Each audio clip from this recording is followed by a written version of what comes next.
Whether you're designing a billboard, a YouTube thumbnail, or a hero unit for a website, those first 3 seconds are essential. And today I'm going to show you one of the underappreciated aspects of designing for impact, and that is using the Cutout tool. We're going to take a photo that looks like this, remove the background to develop it into something looking more akin to this. We're going to use the Cutout effect to create a final professional design like this. The great news is there are multiple tools that will use this Cutout effect. I'm sure that you can look online and find free online resources for this as well. But today we're going to be using Adobe Photoshop and we're going to be using Canva, depending on which option you want to go with. Photoshop, the most expensive option, but is a true powerhouse in photo editing. However, Canva Premium, around $100 per year, will allow you to use this effect. And I use Canva for 99% of my YouTube thumbnails. I'm itching to demonstrate what I've got coming up next. Let's crack on.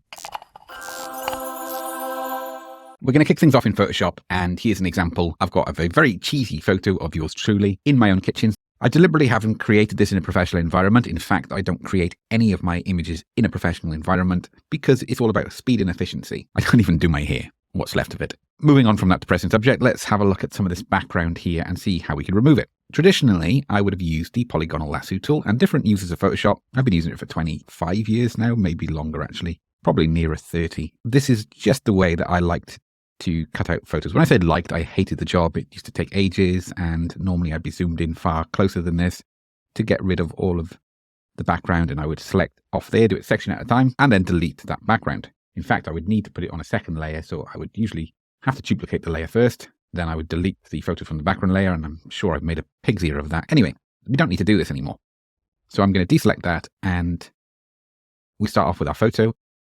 The eagle-eyed amongst you might have seen this remove background button. Lo and behold, we're going to press that. And that's it. As quick as that, we've got rid of most of our background. What we're looking for here, because this isn't created in a professional environment, we've got some work to do around some of the edges. It depends on how large it's going to be. If this was going to be on a large billboard, heaven forbid anyone would want that, we would have to make sure that this has been edited properly, because we've got some rough edges here around on the arm here that we'd need to remove. We've got the option to add to mask and subtract from mask, and I believe the mask is me, not the background. I always get confused with these two. So if we subtract from mask, we'll try that. Yeah, that you can see now that that's just tidying up that edge. So if we want to be extra fussy, this is what we do, and we can get a really nice finish for this. Again, depends on the application. For YouTube thumbnails, I'm going to be much smaller, so that's not so much of an issue. And as we can see here, part of my watch is missing, so I can go to add to mask and draw over it to get my watch back in. And that's probably good enough for me. I could go in and really bring it out to the edges, but I don't want anything noticeable here. Subtract from mask again, and I'm just getting rid of that background. Same for these bits here. So I'm not going to do all of it because this isn't really a Photoshop demo, although I do have a beginner's guide to Photoshop, specifically for web designers. Go and check that out on Pixelhaze Academy. But hopefully this gives you an idea of how we can use Photoshop to remove the background, and believe me, this is still much quicker than it used to be. Got a little bit around the ear there to sort out, but I could use Command L here on the Mac and just tweak the levels as well. And then hue and saturation, Command U. There we go. And then I could take the red down to make it look more like a natural photo, because we don't have a perfect studio environment, so we need to do a little bit of tweaking. I could also airbrush a little bit more hair back in, but that would just be depressing, so we're gonna leave it there. That's how we would do it on Photoshop. We can then save it as a transparent PNG. Show my age here, but I still go for the legacy save for web option on Photoshop. There's probably a better way of doing it. And if I go to PNG 24 and then I enable transparency, we can see the transparent background there. Obviously, I would fix that properly first, but that's how we can save a transparent image on Photoshop. So that's if you've got a Photoshop account, but you don't have a Canva Pro account.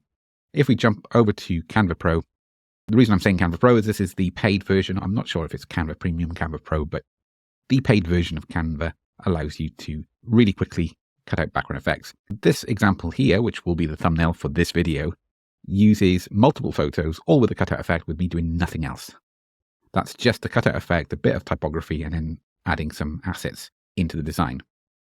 As we look down some of the other examples here, we've got other thumbnails I've created. There's best part of 200 on here now, I think. Some of these are half finished where I've taken ideas and put them elsewhere, but you get an idea. The vast majority of these use a cutout effect. Because if we look at the alternative, let's say this one here. I'm going to show you now what it looks like without a cutout effect. Take that one out. And let's go to my uploads. And I'll have one where I'm looking across. There we go. We'll go with this one here. That's the alternative where you don't really have much to work with there. It's got the photo, but the background, the colors don't match. Everything just looks a little bit amateur time. But when people start creating thumbnails for YouTube or creating graphics without knowing that this tool works, that's kind of what you get. So instead of having that, well, actually, let's go for the same photo, but now use the edit image and BG remover. BG, as you probably guessed it, background. Okay, so a couple of things here. I'll talk you through how I took the photo just to make sure we've got a lot of things in place. But by removing the background, there's a lot I can do with this. I can bring a very cheesy me larger in that thumbnail, and then this white band here, bringing in the Squarespace logo, because I tend to go for this blue backdrop with this halo behind, so I can move it around on each image, shown in the other example, and that just gives it a little bit of depth. And now I could decide to bring this on an angle. There we go. So that's just an example there of how we can make such a difference by just removing the background image. This works for billboards, it works for web graphics, and other examples as well. So if I jump across to one of our other channels, which is SquareForge, promoting our channel dedicated to providing support content for our Squarespace template builder, where we've got over 250 templates that can be added in as individual sections on Squarespace. Information in the description about that. We've gone for a strong black and white monochrome color palette throughout, and then when we bring in color, it's to add impact, like the start button here. Some of these are stronger than others, and a great way of deciding whether an image works really well is when we zoom right out. And this isn't just for YouTube thumbnails, although I would strongly recommend this for YouTube thumbnails, but for any type of banner and poster. So if you look at this one here, this one probably is one of the weaker ones, so I'd probably go and readdress that. This one definitely is one of the weaker ones. There's not enough standing out. The 35, I think, adds a little bit of intrigue. What are we talking about there? But we can see SquareForge and Squarespace logos on each for consistency, and the majority of these have a white background, or an off-white textured background. That's this one here. They all need to seem part of a set, so I initially created that cutout thumbnail, which will be for this video on this one, just to show you what it looks like on a white background, and it still works whether it's white or a coloured background as well. You might even prefer it on the white background, but I like to have a pattern and a theme for most of my thumbnails on my channels. Let's duplicate this page, and let's get rid of all of these extra assets that we don't need. We'll leave the Squarespace one in there, and let's bring it back around to 90 degrees so it's nice and square. We'll use that one afterwards. We'll use this background effect. Okay, so now let's use this one here. I'm going to be quite central on this one. So again, we're going to go back and go to the background remover. We already know it works because we've tried it already. And the background remover on Canva is actually better than the one on Photoshop. But you can see it's left a watch in here. It's not as aggressive. I've found, again, personal opinion, but I backed it up by using it so many times. I find the background remover tool on Canva just being a little bit ahead of Photoshop, but it's not quite as good to customize. There are customization options. We can go to these settings here, and then we can restore or erase extras like we can in Photoshop, but it's just not quite as accurate. But just look at the smooth lines here. It's cut out. Maybe it's not done quite as good a job on the hairline, but it's plenty fine for what I need. That's, again, the cutout effect. And this time I'm going to bring in some text. And this will be for a future video where I'm going to be giving examples of huge typography. So normally I'll be spending more time creating my YouTube thumbnails than this. It's such an important aspect that I've learned the hard way on YouTube. So let's go for white again to make that stand out.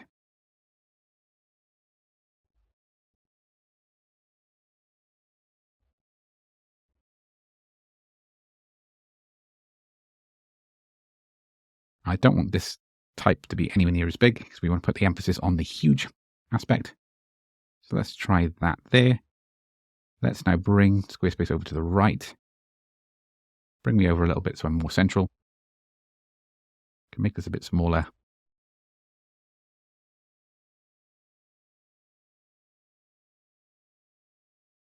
we just couldn't create this effect without the cutout option. I think I'm going to remove that version of the Squarespace logo, and a lot of people recognize it. I think I've got an example here. This one isn't for SquareForge, so let's ungroup that, remove all the other layers that we don't need.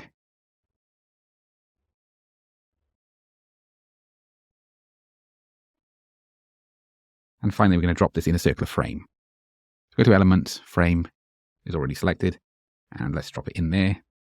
You can see it's losing a little bit of detail. It's not a very high resolution version of the Squarespace logo, but there we go. A thumbnail, that's nearly ready. When you're using the cutout tool, this is what I recommend if you're creating high impact banners and you're not using professional photographers to create the effects. Then I would recommend something like this. So go to the adjustment options in Canva. We can tweak the sharpness and bring the sharpness up a little bit. We can bring the clarity right up. So we can see it looks like a HD photo now. I sometimes put a vignette around it. It just depends on the image and its location. And let's just bump up the saturation a tiny bit. We don't want to make it too unreal. I'm just taking the sharpness back a tiny bit, but getting the balance right. But there we go.